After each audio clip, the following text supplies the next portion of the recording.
Je cède maintenant la parole à M. le leader du deuxième groupe parlementaire de l'opposition. Merci, M. le Président. Comme à chaque 11 novembre, nous célébrons aujourd'hui le jour du souvenir en l'honneur des soldats qui se sont sacrifiés pour défendre la démocratie. C'est une journée d'autant plus importante que les témoins qui ont assisté ou participé aux derniers grands conflits mondiaux sont de plus en plus rares.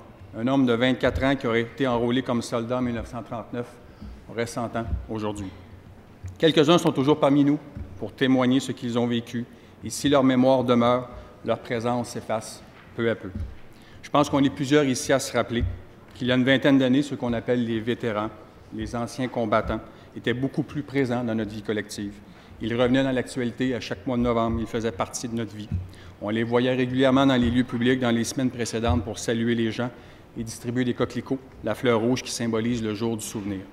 Comme parents, on pouvait dire à nos enfants que le vétéran qu'ils voyaient devant eux a fait quelque chose d'important pour la liberté. Et cet homme pouvait leur raconter son expérience dans ses mots à lui, la fierté dans l'œil. C'est un rituel qui était très apprécié de tous. Malheureusement, pour des raisons évidentes, cette tradition n'est plus vraiment possible aujourd'hui, plus difficile. Il faut donc trouver nos propres mots pour perpétuer la mémoire de ces soldats qui restent des modèles de courage et de dignité. C'est une façon pour nous de dire qu'on ne les oublie pas et qu'ils ne seront jamais oubliés. Mais c'est aussi une forme d'hommage qu'on rend à tous les hommes, à toutes les femmes qui aujourd'hui s'inscrivent dans leur pas pour défendre nos libertés et nos valeurs partout dans le monde.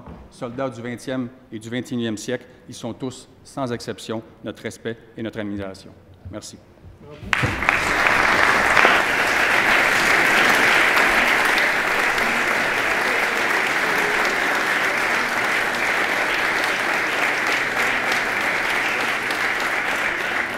Alors, merci, M. le leader du deuxième groupe parlementaire. Je cède maintenant